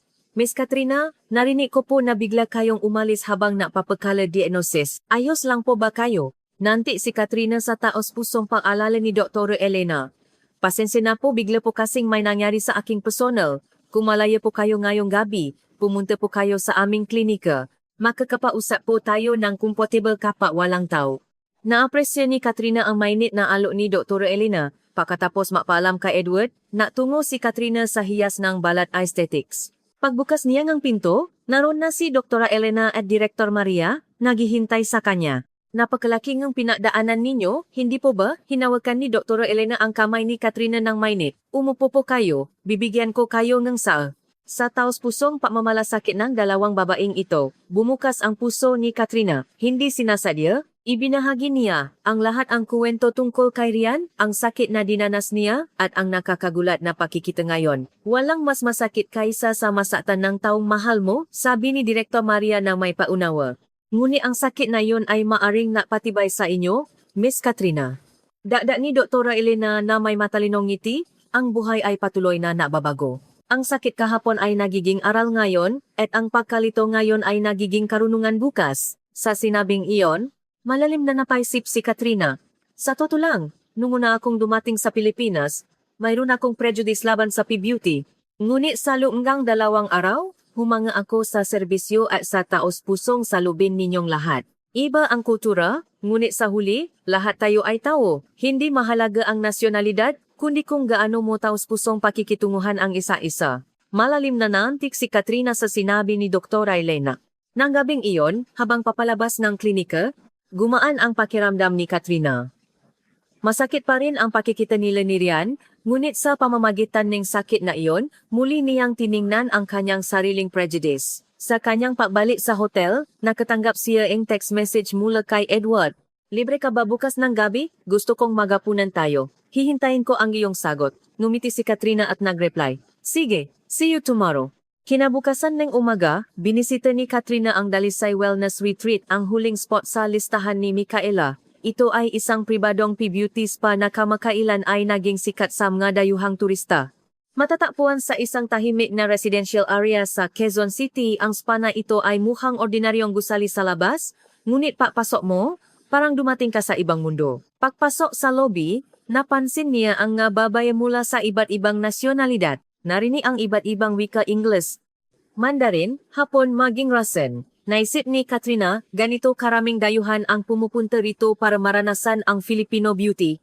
Miss Katrina, maligayang pagdating po. Sinalubong siya ng isang nakangiting empleyado sa reception desk. Inihanda na po namin ang inyong royal treatment na book ninyo. Maaari po ba kayong sumama dito? Sumunod si Katrina sa gid at lumipat sa malawak na changing room. Dun, dalawang babaang Pranses ang masayang nausap tungkol sa Filipino cosmetics. Hindi mo mahahanap ang ganitong serbisyo sa Paris at makawiran pa ang presyo, sabi ngang isang babae na may nasasabi na boses. Oh, kaya 2 beses akong bumibisita sa Pilipinas bawat taon para sa skincare at cosmetic shopping, sagot ng isa pang babae. Naantik si Katrina sa kanilang pag-usap. Maging ang nga babaeng Pranses na kilala sa cosmetics ay pumupunta sa Pilipinas. Muli niyang napagtanto kung gaano siya nasakal sa kanyang prejudice. Ang treatment room na pinasukan niya, na may guide, ay eleganteng ngunit comfortable. May banayat na ilaw, tradisyonal na musikang Pilipino, at isang kaya-ayang amoy na makakasama. Malugod na sinalubong si Katrina ng veteranong therapist na si Manang Esther. Ngayon, inihanda ko ang isang espesyal na treatment para sa inyo. Ito ay isang programa na pinasasama ang tradisyonal na halamang gamot ng Pilipinas at modernong teknolohiya, paliwanag ni Manang Esther. Magsisimula tayo sa detox foot soap, pagkatapos ay scalp massage, full body treatment, at huling tatapusin natin sa isang espesyal na herbal mask. Ang 3 oras na treatment ay isang antas na hindi panaranasan ni Katrina. Partikular, ang skincare ang pinaka-impresibo sa kanya. Sinuri ni Manang Esther ang kondisyon ng anit ni Katrina at gumamit ng customized herbal ingredients upang pasiglahin ang sirkulasyon ng anit at magbigay ng sustansa sa buhok. Ang anit ay isang mahalagang bahagi na napapakita ng kondisyon ng kalusugan ng ating katawan. Ngunit maraming tao ang napapabayas sa scalp care, paliwanag ni Manang Esther. Ang korongang Filipino beauty ay hindi ang panlabas na kagandahan, kundi ang paghahanap ng pangunahing kalusugan. Habang napapatuloy ang treatment, naramdaman ni Katrina na ganap na nakarelax ang kanyang katawan at isip. Ang kamay ni Manang Esther ay parang kamay ng isang mangkukulam. Walang salita, tumpa niyang nahanap ang bahagi ng katawan ni Katrina na nangangailangan at inasikaso ito. Manang Esther, paano niyo po nahanap ang aking problema ng ganito katumpa? Natatakang tanong ni Katrina. Ngumiti si Manang Esther at sumagot, mahigit 20 taon na ako nasa industriyang ito. Binabasa ko ang kondisyon ng katawan sa pamamagitan ng dulo ng aking mga daliri. Mayroon tayong iba't ibang enerhiya at balanse. Ang aking papel ay itama ang balanse na iyon. Pagkatapos ang treatment, tumayo si Katrina sa harap ng salamin. Ang kanyang balat ay kumikinang, at mas buhay siya kaysa sa ilang araw na nakakaraan. Ngunit ang mas malaking pagbabago ay ang kondisyon ng kanyang isip. Puno siya ng ginhawa at kasiyahan at isang bagong kaalaman. Sa lounge, habang umiinom ng saa, pinagmasdan ni Katrina ang magayuhang client sa paligid niya. Mga babae mula sa Middle East, mga modelo mula sa Rusya, mga turista mula sa Europe, lahat sila ay naakit sa Filipino beauty at bumisita rito. Sa kanilang nga mata, nakita ni Katrina ang parehong pagkagulat at paghangan na naramdaman niya sa biyaheng ito. Gaano ba kalit ang pananaw ko sa mundo? Naisip ni Katrina. Nalaman niya kung gaano kawalang saysay ang kanyang prejudice. Pagsapit ng gabi, nang maksimulang lumiwanag ang bituin isa-isa, natungo si Katrina sa isang restaurant malapit sa Manila Bay, ang pinakasunduan nilang meeting place ni Edward. Nakapo si Edward sa tabi ng bintana at naghihintay sa kanya at nang makita niya si Katrina, malugot niya itong sinalubong na may masayang ngiti. Kumusta ang araw mo? Narinig ko na ang huling schedule mo ngayon, tanong ni Edward. Bumuntong hininga si Katrina, isang nakakagulat na karanasan. Sa totoo lang, kailangan kong aminin na ganap akong nakamali. Bahagyang pinaikot ni Katrina ang baso ng alak na nakalagay sa mesa at napatuloy sa pagsasalita. Nung una, dumating ako rito upang magsulat ng kolom ng P-Beauty ay labis na pinupuri, ngunit ngayon, gusto kong sumulat ng kabaliktaran. Ang bawat sandali at tao na nakilala ko sa bansang ito ay napabago sa akin. Tinitigan siya ni Edward na may taos-pusong tingin. Ang patanggap sa pagbabago ay nangangailangan ng malaking lakas ng loob. Talagang kahanga-hanga ka dahil mayroon kang lakas ng loob na iyon. Pagkatapos nilang kumain, dahan-dahang naglakad ang dalawa sa tabi ng Manila Bay. Ang night view ng Metro Manila na sumasalamin sa tubig ay isang magandang tanawin, tila lumulutang ang bituin sa tubig. Nag-usap sila ng iba't ibang bagay at mas lalong, nakilala ang isa't isa. Sa susunod na linggo, babalik na ako sa New York, sabi ni Katrina na may bahagyang lungkot sa kanyang boses. Sandaling naalinlangan si Edward, pagkatapos ay maingat na natanong, Maaari ba tayong mapatuloy sa pagkontak? May business trip ako sa New York sa susunod na buwan. Napakita ang ngiti ang mukha ni Katrina. O naman, dun, akay kita sa mga magagandang lugar sa New York. Pabalik niya sa hotel, agad na binuksan ni Katrina ang kanyang laptop. Tinawagan niya si Michaela sa video call. Michaela, gana ako nakamali. Agad na sinabi ni Katrina. Ang P-Beauty ay hindi lamang isang trend. Ito ay isang philosophy at way of life. Sa screen, lumitaw ang masayang ngiti sa mukha ni Michaela. Alam ko na, ano ang pinaka-impresibo sa iyo? Lahat ay impresibo. Ngunit higit sa lahat, ang taos-pusong pagmamalasakit at profesionalismo megatao ang nakakagulat. Hindi lang sila nakbebenta ng produkto o nakbibigay ng serbisyo, kundi nagsisikap silang magbigay ng customized experience sa bawat client, at ang karanasan na iyon ay talagang espesyal. Pagkatapos na tawag kay Michaela, nagsimulang magsulat si Katrina ng kolum. Ang pamagat ay ang dahilan kung bakit ako nakamali sa Pilipinas. Taos-puso niyang isinulat ang kanyang paglalakbay, ang nga sandali kung saan nabasag ang kanyang prejudice, at ang bagong natuklasan niyang filosofi and kagandahan. Gusto niyang ibahagi ang tunay na halaga ng P-Beauty sa mga mambabasa sa kanluran na may parehong prejudice tulad niya. Hindi lang ito tungkol sa produkto o teknik, kundi isang holistikong diskarte na nakahanap na panloob na kalusuhan at pakakaisa. Habang tinatapos ang kolum, isinulat ni Katrina, ang isang linggo sa Pilipinas ay isa sa mga pinakamakabuluhang paglalakbay sa aking buhay. Hindi lamang ako nakaranas ng skincare o hairstyling, kundi nakakita ako nga isang bagong pananaw sa mundo.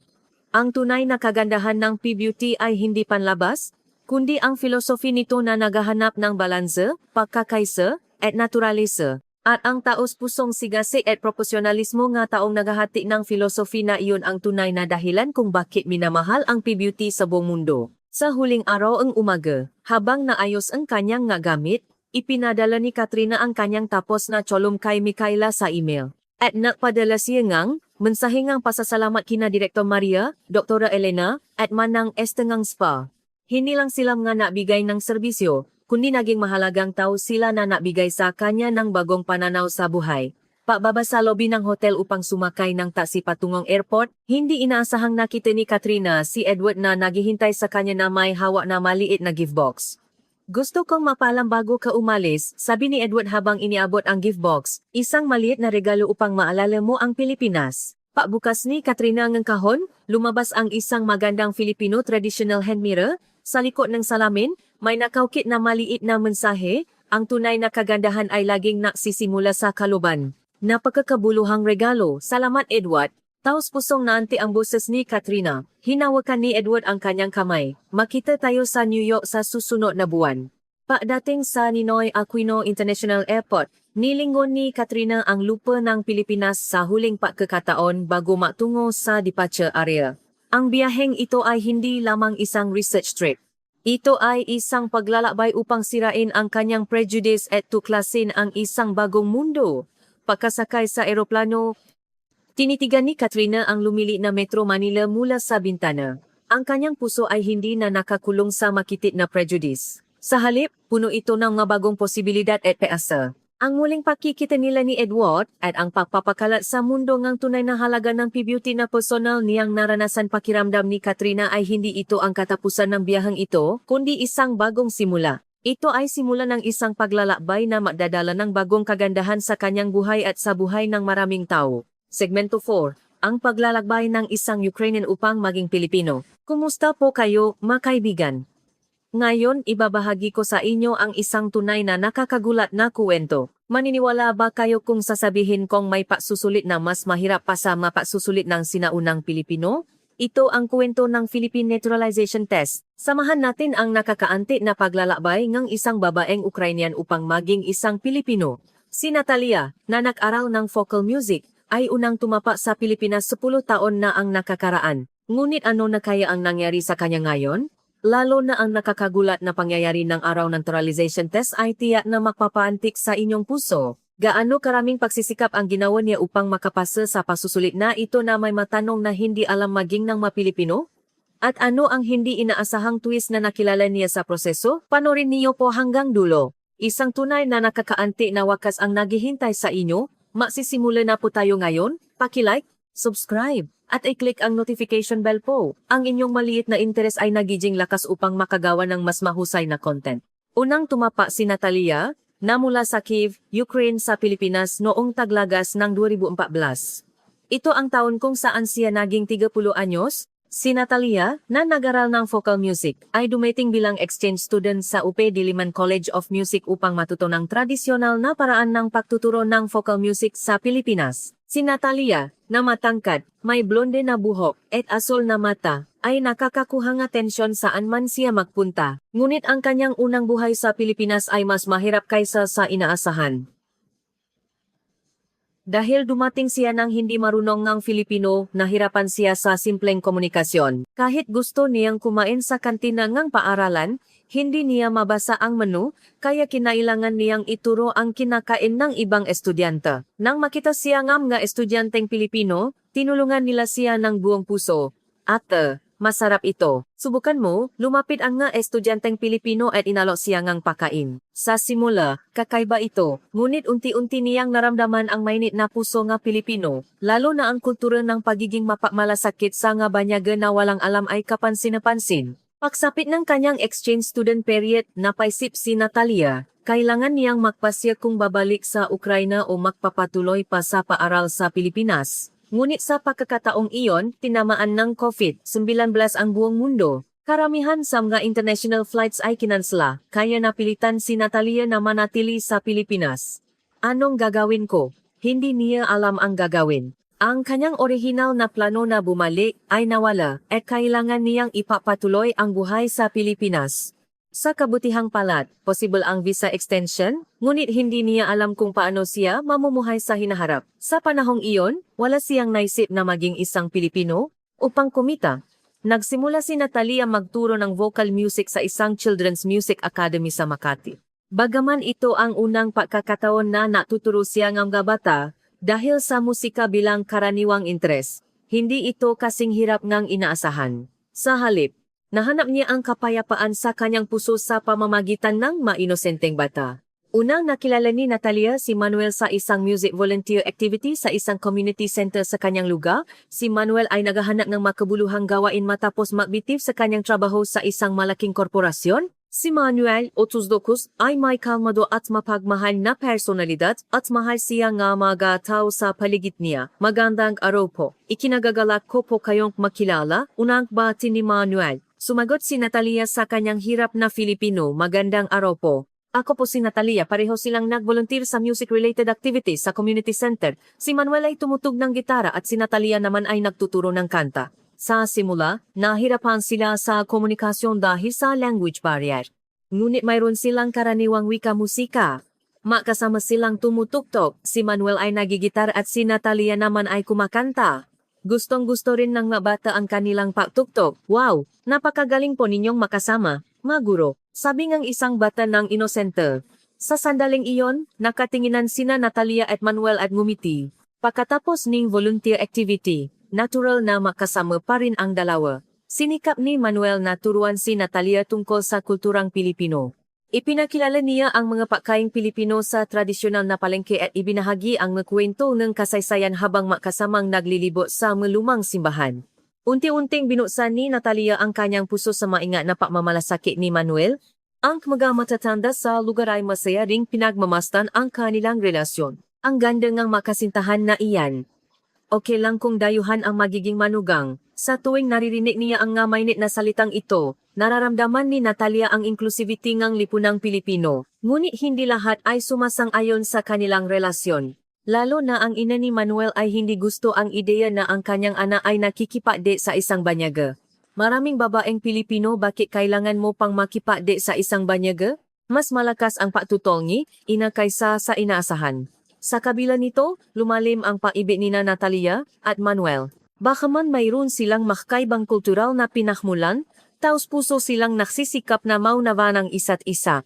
Mas naaral si Natalia ng Filipino at sinikap ni Manuel na matuto tungkol sa kulturang Ukrainian. Pagkalipas ng 2 taon mula nang masimula silang mag-date, seryosong napaisipan ni Natalia at Manuel ang kasal. Ngunit matindi pa rin ang patutol ng ina ni Manuel. Lalo na sa mga pista o family gatherings, nagkakaroon ng tensyon dahil sa isyong ito. Napakabait ni Natalia, Sanabusan mo ang iyong puso kahit minsan, pakiusap ni Manuel, ngunit matigas ang puso ng kanyang ina. Madali lang ba para sa isang banyaga na maging bahagi ng ating pamilya? Iba ang wika at kultura? Paano tayo maksasama? Naintindihan din ang paalala ng ina. Ang kasal ay hindi lamang problema ng dalawang tao, kundi ng buong pamilya. Lalo na sa mga matatanda na may tradisyonal na pananaw, hindi madaling tanggapin ang isang dayuhang manugang. Isang araw, nagbigay ng kondisyon ang ina ni Manuel. Kung talagang gusto mong mapakasal, kailangan mong maging Pilipino man lang. Iyan ang pinakamababang kondisyon para maging manugang namin. Ibig sabihin ay kailangan niyang ma-naturalize. Napaisip si Natalia nang marinig ang sinabing ito. Ang pagpapalit ng nasyonalidad ay isang malaking desisyon. Ang kanyang relasyon sa kanyang pamilya sa Ukraine at ang pag-isip tungkol sa kanyang pagkakakilanlan ay komplikadong nahalo-halo. Ngunit nang alalahanin niya ang kanyang paibig kay Manuel at ang kanyang buhay sa Pilipinas sa loob ng ilang taon, naging malinaw ang sagot. Nasa puso na ni Natalia na ang Pilipinas ang kanyang ikalawang tahanan. Bagaman ipinanganak siya sa Ukraine, ang lahat ng mahalagang oras niya bilang isang matanda ay ginugol niya sa Pilipinas. Susubukan kong ma-naturalize, sabi ni Natalia kay Manuel. Nagulat si Manuel. Talaga? Pero hindi dahil pinipilit kita ha? Hindi. Sa tingin ko, ang puso ko ay Pilipino na. Mula noon, sinimulan ni Natalia ang kanyang paghahanda para sa naturalization. Una, nag-enroll siya sa Social Integration Program. Kinailangan niyang sistematikong paaralan ang Filipino, kultura ng Pilipinas, at kasaysayan ng Pilipinas. Napakarami na pag-aral.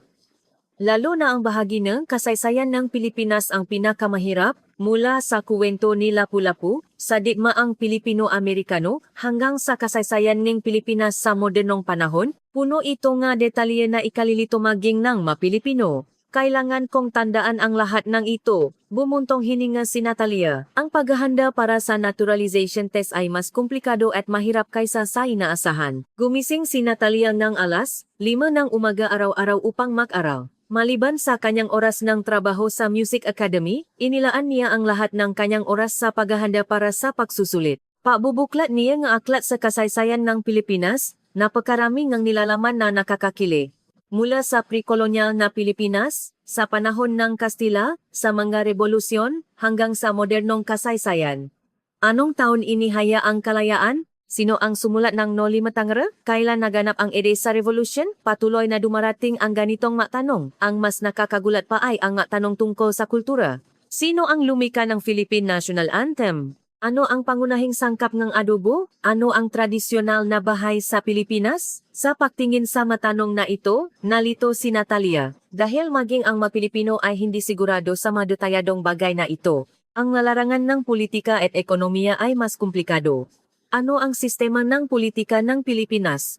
Ilang taon ang termino ng nga congressman? Ano ang nga batas tungkol sa buwis? Ang manilalamang ito ay talagang mahirap para sa isang banyaga. Gabi nako matulog si Natalia dahil sa pagbabasa ng libro, ang pinakamahirap ay ang paghahanda ng maisa. Hindi niya sinabi kay Manuel ang tungkol sa kanyang paghahanda para sa naturalization. Gusto niyang sorpresahin siya pagkatapos ng tagumpay. Ngunit kapag naaral siya ng maisa, madalas siyang nalulungkot. Sa tuwing nadududa siya, makakapasa kaya ako sa pagsusulit na ito inaalala ni Natalia ang kanyang nga alaala kasama si Manuel, ang magasandali na makasama silang natuturo nga bata sa community center, ang nga mainit na pakaing Pilipino na kanyang natikman sa tradisyonal na palengke, at ang nga salita ng paghihikayat mula sa mga matatanda sa lugar. Ang lahat ng ito ay mahalagang alaala ng Pilipinas para kay Natalia. Sa wakas, dumating ang araw ngang pag-apply para sa pagsusulit. Nanginginig ang kamay ni Natalia nang isumite ang mga dokumento sa Bureau of Immigration. Magiging Pilipino ba talaga ako? Nagalo ang pag-asa at pagkabahala. Nakuha niya ang petsa ng pagsusulit. Kinailangan niyang kumuha ng written exam at interview ng sabay. Sinimulan ni Natalia ang kanyang huling pagsusuri. Muling binasa niya ang aklat at inukit sa kanyang isip ang mga mahalagang nilalaman. Kailangan kong matagumpay ngayon. Kinagabihan bago ang pagsusulit, hindi makatulog si Natalia. Ang lahat ng kanyang pagsisikap sa nakaraang ilang buwan ay nakasalalay sa isang araw na ito. Habang tinitinan ang labas ng bintana, nangako si Natalia bukas ang araw na magsisimula ako sa unang hakbang upang maging isang Pilipino. Nang araw ng pagsusulit, maagang gumising si Natalia at maingat na naghanda. Nagsuot siya ng malinis na suit at maayos na inayos ang kanyang buhok. Tiningnan niya ang salamin at hinikayat ang sarili sa huling pagkakataon. Kaya mo iyan, Natalia. Pagdating sa examination venue, mas marami ang tao kaysa sa inaasahan. Nagtipon-tipon ang nga banyaga mula sa iba't ibang nasyonalidad. Makatao mula sa China, Vietnam, Pilipinas, Pakistan, maraming tao mula sa iba't ibang bansa ang umupo sa lugar na ito na may parehong pangarap. Unang nagsimula ang written exam. Pakuha niya nga matanong, nakita niyang namula ito sa iba't ibang larangan. Anong taon naging opisyal ang Araw ng Kalayaan? Ano ang nga uri nga isda na ginagamit sa bagong? Ano ang tawa sa tradisyonal na libingan sa Pilipinas? Maraming tanong ang natatanong ng napakadetalyadong impormasyon. Isinulat ni Natalia ang nga sagot, inaalala ang lahat ng kanyang pinag-aralan. Ngunit ilang tanong ay talagang mahirap. Alin sa mga sumusunod ang mali tungkol sa tax declaration income deduction items? Nang makita ni Natalia ang tanong na ito, naisip niya, alam kaya ito ng Mapilipino? Ngunit hindi siya maaring sumuko. Ginawa niya ang kanyang makakaya upang sagutin. Pagkatapos ng written exam, sumunod ang interview. Ang interviewer ay isang nasa edad na lalaki, ngunit mas palakaibigan kaysa sa inaasahan. Huwag po kayong kabahan. Sagutin niyo po ng komportable. Sa interview, lumabas ang mas hindi inaasahang nga tanong. Ano ang pinakamahirap na bagay na naranasan ninyo habang naninirahan sa Pilipinas? Ano ang inyong personal na opinion tungkol sa online hate comments? Ano ang iniisip ninyo tungkol sa kasalukuyang sitwasyon ng politika sa Pilipinas? Ngunit ang pinakanakakagulat na tanong ay lumabas sa huli. Kung gayon, maaari niyo po bang kantahin ang Lupang Hinirang? Kumalabo ang puso ni Natalia. Naalala niya ang Lupang Hinirang, ngunit biglang nawala ang lahat sa kanyang isip. Bayang Magili, Perlas ang Silanganan. Maingat na nagsimulang kumanta si Natalia dahil sa kanyang paara ang vocal music, maganda ang kanyang boses. Ngunit sa kalagitnaan na ikalawang stanza, biglang naputol ang kanyang boses. Sa sobrang kaba, hindi niya naalala ang lyrics. Ngumiti ang interviewer at nagsabi, ayos lang. Naipadama niyo ang inyong damdamin. Sa sandaling iyon, namuo ang luha sa mata ni Natalia. Sabay-sabay na dumating ang hiya at pagkaanti. Pagkatapos ng pagsusulit at pag-uwi, makahalong damdamin ang nararamdaman ni Natalia. Malaki ang panghihinayang na hindi siya perpekto kahit ginawa niya ang kanyang makakaya. Lalo na ang hindi niya pagtapos ng Lupang Hinirang ay patuloy na bumabagabak sa kanya.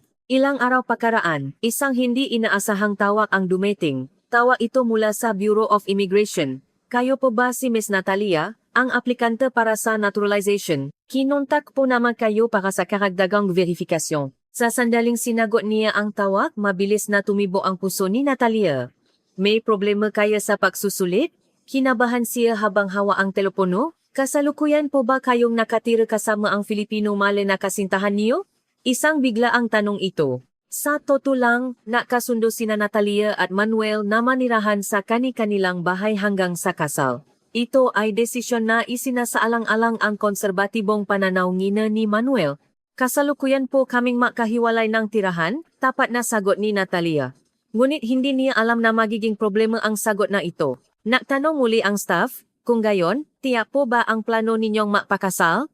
Matapos putulin ang tawag, kinabahan si Natalia. Baka mali ang sagot ko. Nahanap siya sa internet at nalaman na madalas may ganitong unannounced phone investigation sa prosesong naturalization. At mayroon ding maka-artikulo na nagsasabing kung hindi makakatukma ang makasakot, maaari kang bumaksak. Ilang araw pakaraan, isang mas nakakagulat na balita ang dumating. Ito ay isang sulat mula sa Bureau of Immigration na humihingi ng karagdagang dokumento. Kinakailangan niyang magsumite ng konkretong ebidensya ng kanyang plano sa kasal. Napilitan si Natalia na umamin kay Manuel. Sa totoo lang, ilang buwan na akong naghahanda para sa naturalization para magpakasal sa iyo. Nagulat si Manuel sa simula. Ngunit agad na naante. Nag-isa ka lang na naghanda sa lahat ng hirap na iyon? Niyakap ni Manuel si Natalia ng mahigpit. Patawad, dapat tinulungan kita. Nakasama ang dalawa upang mahanda ang karagdagang nga dokumento. Ngunit mas komplikado ang sitwasyon kaysa sa inaasahan. Nagbigay ang Bureau of Immigration ng iba't ibang mahigpit na kondisyon. Kinakailangan ang napakaraming bagay tulad ng marriage plan, family relation certificate, at proof of financial capability. Ang pinakamahirap ay ang consent form mula sa ina ni Manuel. Hindi pa rin ganap na tinatanggap ng ina ang kasal ni Natalia. Kailangan ba nating pagdaanan ang komplikadong proseso na ito para lang mapakasal? Malalim ang buntong hininga ng ina. Nangahas si Natalia na personal na bumisita sa ina ni Manuel. Sa simula, malami ang reaksyong ng ina. Anong kailangan mo? Matigas ang tono, ngunit hindi sumuko si Natalia. Inay, kakantahin ko po sa inyo ang lupang hinirang, biglang sabi ni Natalia. Nagulat ang ina. Bakit biglang lupang hinirang? Tahimik na nasimulang kumanta si Natalia ng lupang hinirang? Hindi tulad sa examination room, kalmado at taos puso ang kanyang boses. Bayang magili, perlas ang silanganan. Buhay ka sa dibdib ngang himaksikan. Habang kinakanta niya ang lahat ng 4 na stanza, unti-anting lumambot ang ekspresyon ng ina. Namu ang luha sa mata ni Natalia. Inay, gusto ko talagang manatili dito sa Pilipinas dahil mahal ko ito. At gusto kong bumuo ng masayang pamilya kasama si Manuel. Matagal na hindi nakapagsalita ang ina. Pagkatapos, dahan-dahan siyang nagsimulang magsalita. Patawat sa nakaraan. Siguro masyado akong matigas ang ulo. May baide neke emosyon sa boses neke ina. Sa totoo lang, noong bata pa ako, marami akong scolding mula sa aking biyenan. Noon pakiramdam ko ay hindi patas, ngunit ngayon, iniisip ko na para sa ikabubuti ko ang lahat. Ibinahagi ng ina ang kanyang sariling karanasan. Mula noon, ganap na nabago ang salubing ng ina. Tinuruan niya si Natalia kung paano magluto ng adobo at ibinahagi ang resipe ng tradisyonal na pagkaing Pilipino. Sa susunod, magluto tayo ng adobo ng makasama tuwing pista. Sa mungkahin ng ina, talagang natuwa si Natalia. Ilang araw pakaraan, isang nakakagulat na balita ang dumating. Isang tawag mula sa Bureau of Immigration. Aprobado na po ang inyong naturalization application. Congratulations po, maliwanag ang boses ng staff. Nalaman na ang interviewer noong pagsusulit ay isang kakilala ng ina, sinabi niya sa ina ang pagiging taos-puso ni Natalia, at iyon ang naging dahilan kung bakit nabago ang isip ng ina. Napakakaibang koneksyon, naanti si Natalia. Tila sa Pilipinas, dumarating ang tulong mula sa hindi inaasahang lugar. Nang marinig ang balita ng pa-aproba ng naturalization, niyakap ni Manuel si Natalia ng mahigpit. Congratulations! Pilipino ka na talaga, lumuluha ang dalawa sa tuwa. Sa tabi nila, nakangiting pumalakpak din ang ina. Sa wakas, dumating ang araw na tatanggapin ni Natalia ang kanyang Philippine citizenship. Ang Citizenship Certificate Awarding Ceremony na ginanap sa Bureau of Immigration Office ay simple ngunit makabuluhan. Mayroon ding ibang mabanyagan na tumatanggap ng citizenship kasama niya, at lahat sila ay may nakakaantik na ekspresyon. Congratulations! Isa na kayong mamamayan ng Republika ng Pilipinas, inabot ng government official ang citizenship certificate. Hindi malilimutan ni Natalia ang sandaling iyon habang buhay. Naanti siya na parang hindi pa rin totoo ang hawak niyang sertipiko. Makasama si Manuel at ang kanyang ina upang saksihan ang makabuluhang sandaling ito. Anak ko na talaga, sabi nga ina habang mahigpit na hawa ang kamay ni Natalia. Tila lahat ng hindi pagkakaindihan at alitan sa nakaraan ay nalutas sa isang salitang iyon. Sa pauwi, sinabi ni Natalia kay Manuel, ngayon, legal na akong Pilipino. Ngunit ang puso ko ay ganun na 10 taon na ang nakakaraan. Alam ni Manuel ang pagiging taos-puso ni Natalia kaya mas lalo siyang napasalamat. Nang gabing iyon, nahanda ang ina ng isang espesyal na hapunan. Ang paboritong adobo at sinigang ni Natalia, at maging ang homemade bagong, sa hinaharap, magluto tayo ng makasama tuwing pista. Halos mapaya si Natalia sa mungkahingang ina. Ilang buwan pagkaraan, formal na ikinasal sina Natalia at Manuel. Dumalo rin ang pamilya ni Natalia mula sa Ukraine. Isang magandang kasalan kung saan nahalo ang kultura ng dalawang bansa, lalo na ang pagsuswat ni Natalia ng barot saya at ang pagsasagawa ng tradisyonal na seremonya ng kasal ay talagang kapansin-pansin. Isang taon pagkatapos ng kasal mayroon pang mas masayang balita. Nagbuntis si Natalia. Ang iting anak ay ipinanganak na Pilipino, sabi ni Manuel habang hinahaplos ang tiyan niya. Nakakagulat kay Natalia na ang kanyang anak ay maaring ipanganak na Pilipino, hindi tulad niya. Nang ipanganak ang kanyang anak na si Aurora, daw sila ngang isang malaking baptismal celebration, lahat ng kaibigan at pamilya ay natipon upang batiin sila. Sa sandaling iyon, may nakpatuktok ng lupang hinirang. Niyakap ni Natalia si Aurora at kinanta ang lupang hinirang kasama siya, bayang magili, perlas ng silanganan. Sa pagkakataong ito, kinanta niya ito ng perpekto mula simula hanggang dulo. Ngumiti rin si Aurora na nakayakap sa kanya habang nakikinig sa kanta ng kanyang ina. Nang makita ito, naantik ang lahat ng dumalo. Ngayon, nagtuturo si Natalia ng mas maraming bata sa Music Academy. Batay sa kanyang karanasan, gumawa rin siya ng espesyal na programa para sa mga batang mula sa multicultural families.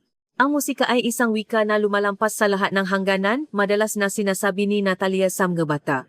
Pinahahalagahan na ngayon ng ina si Natalia na parang sarili niyang anak. Bukod sa paalaga kay Aurora, siya rin ang kanyang matibay na taga-suporta sa tuwing siya ay nahihirapan. Noong una, nagkaroon ako ng prejudice. Patawa talaga, nang taos pusong humingi ng tawad ang ina, pakiramdam ni Natalia ay ganap na siyang naging bahagi ng pamilyang Pilipino. Kahit na yon, inaalala pa rin ni Natalia ang 10 taon na ang nakakaraan. Noong una siyang dumating sa Pilipinas, isa lamang siyang simpleng exchange student, ngunit ngayon, siya ay isang asawang Pilipino at ina. Parang panaginip ang lahat ng proseso, bagaman napakahirap ng naturalization test, sa pamamagitan ng proseso na iyon, mas lalo niyang nakilala ang Pilipinas. Nagbibigay pa rin ng payo si Natalia sa ibang nga banyaga. Ang paarangang kasaysayan at kultura ng Pilipinas habang naghahanda para sa pagsusulit ay isang mahalagang karanasan sa sarili nito. Habang nasisimulang lumakat si Aurora, may isa pang pangarap si Natalia. Gusto niyang turuan ang kanyang anak ng kulturang Ukrainian, at sabay-sabay, gusto niyang palakihin siya bilang isang ipinagmamalaking Pilipino. Gaano kaya kaganda kung lalaki ang isang bata na may kultura ng dalawang bansa? Kaya, napapatuloy ang buhay ni Natalia sa Pilipinas. Mahalaga ang pagpasa niya sa naturalization test na mas mahirap pa sa masinaunang pagsusulit, ngunit ang mas mahalaga ay ang kanyang pagtataglay ng tunay na puso bilang isang Pilipino. Ngayon, para kay Natalia, ang Pilipinas ay hindi na lamang isang tirahan, kundi ang kanyang tunay na tahanan.